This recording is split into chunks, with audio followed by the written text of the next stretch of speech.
With the first pick in the 2024 WNBA draft, the Indiana Fever select Caitlin Clark, University of Iowa. Here are 10 things you didn't know about Caitlin Clark. Number 1. She grew up in a family full of athletes. You can tell that just by the way she handles herself on the court. Of course, you can be a great athlete without the genes, and you can have the genes and not be a good athlete. But when you see someone with that much poise, especially after what she goes through, you know she was raised by athletes. Her dad, Brent Clark, played college hoops and baseball at Simpson College. Her mom, Ann Nizzi Clark, is the son of a prolific high school coach, Bob Nizzi.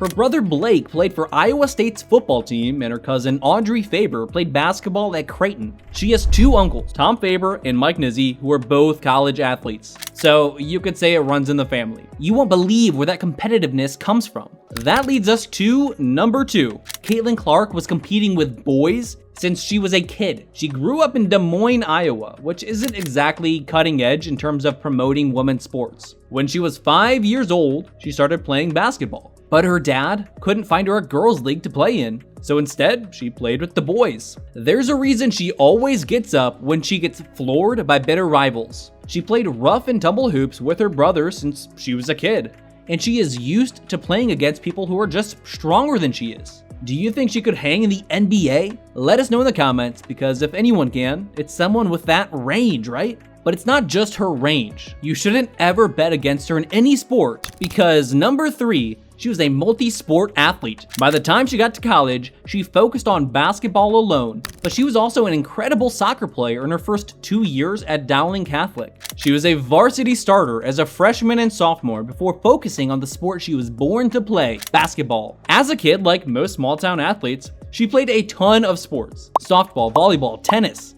on top of her favorites, basketball and soccer. Even today, she is an incredible golfer, which only adds to the Steph Curry comps. By the time she was a sophomore, she started getting recruiting letters for basketball, and you'll never guess where the only place she wanted to play was. Here's a hint, it wasn't Iowa.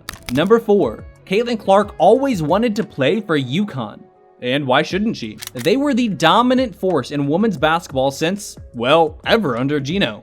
Clark was born in 2002 when UConn was in the middle of their three-peat, after already owning 2 titles in the 90s. Gino snagged 2 more titles in 09 and 10, then won an insane 4 straight titles between 2013 and 16, with Breanna Stewart leading the way. But when Clark tried to play with UConn, they said no. Gino had already committed to Paige Beckers, and at that point, it wasn't clear that Clark would be Caitlin Clark. They were too similar of players to commit to both. Looking back, bad decision, Gino. With Clark and Paige on the same team, no way Gino's title-less streaks in 2016 continues. But bigger than roster construction, Gino didn't like her body language. Gino was a huge proponent of positive body language, to the point where he once benched Stewart in her prime. Clark seems to have taken that to heart, as she's now renowned for always having great body language, no matter how many times she is sent to the floor. Maybe if Gino committed to her, her career wouldn't have been the same. But you won't believe how quickly he regretted that decision, because number 5, she set an insane amount of NCAA records. It's actually unbelievable how many records she owns. She's like the Wilt Chamberlain of college hoops. It feels like she has the record for most records. She's already the all-time points leader, having broken Pete Maravich's long-time record. Though, to be fair, Pistol didn't have a freshman season. She is the women's leader in three-pointers, field goals, points, and assists, while holding the single-season points and three-point records. She was the first player, male or female, to lead their conference in both points and assists in 4 straight seasons, which seems impossible, especially considering she was the first woman to lead D1 in points and assists in 1 season. To top it all off, she's the first woman to lead D1 in points 3 times. That was a mouthful, but the point is, she is more than just famous. She is an icon, and you won't believe how viewership proves that. Because number 6, she shattered women's viewing records. It all started her junior year, when she dominated Louisville in March Madness and pulled out the John Cena.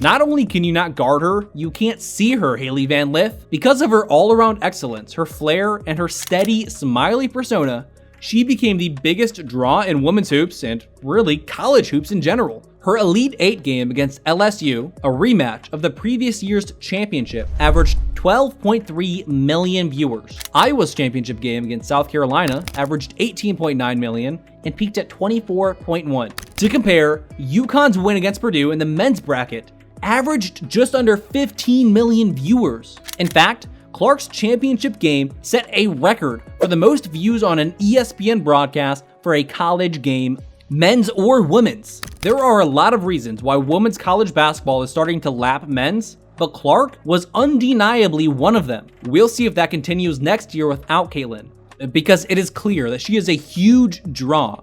Just look at number 7, her massive endorsements. When the Supreme Court ruled that college basketball players deserve to make money based off their name, image, and likeness, which seems obvious now, by the way, Clark might have been the biggest benefactor. She was making millions in college, dwarfing what she could make as a pro. She was starring in commercials for Gatorade, Nike, and State Farm, basically the big 3 for athletes. When she was offered a multi-million-dollar deal to play with Ice Cube's Big 3, it was a stamp on how insanely popular she was. Some thought it was stupid of her to go to the WNBA, where salaries were low and viewership was less than even the college stage. But she trusted herself, and it paid off. The endorsements still stayed, and now the WNBA itself is seeing the benefit. Their revenue is triple what it used to be, and salaries are only climbing. She has changed how people view the WNBA, and she's broken a few records along the way.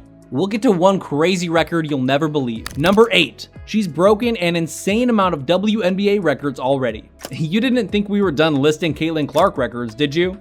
Let's pick it back up with her rookie season. On top of already becoming the Indiana Fever's single-season assist leader and their first player with a triple-double, she has demolished every WNBA record out there. Among rookies in WNBA history, she has the most assists, double-doubles by a guard, three-pointers, and triple-doubles, though, to be fair, the previous record was 0. But she has a few records among all WNBA players too.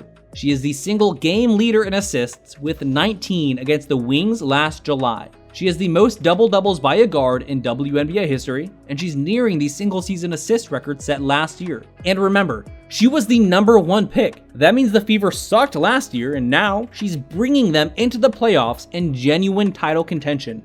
This is a team that hasn't made the playoffs since 2016, and she's about to do so in her first year. But she has one weird stat that proves that not everyone is sold on her just yet. Number 9, she is being flagrant fouled at a historic rate. Caitlin Clark has been on the wrong side of 17% of the flagrant fouls in the WNBA. That is an unbelievable stat. The rest of the league just hates her, whether they think she's overrated, they think she's too cocky, or they're just jealous that she's getting the attention they wished they deserved. But every single time, she pops right back up. Reggie Miller thinks, and they're gonna have to see me.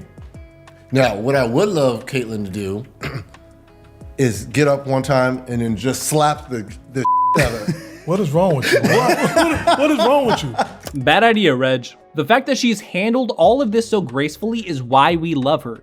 Just like how Steph Curry acted a decade ago when everyone doubted him. But the craziest part of that stat, while 17% of the league's flagrants have happened to Clark, 80% of those have come from the Chicago Sky. The Sky is Kennedy Carter hitting a shot, then heading over to Clark and shoulder checking her. Can you guess why? Number 10, her rivalry with Angel Reese is the best in sports right now. And that is not an overstatement. After the backlash of the 2023 NCAA championship that Reese's LSU won, and Angel Reese knows a ring is coming.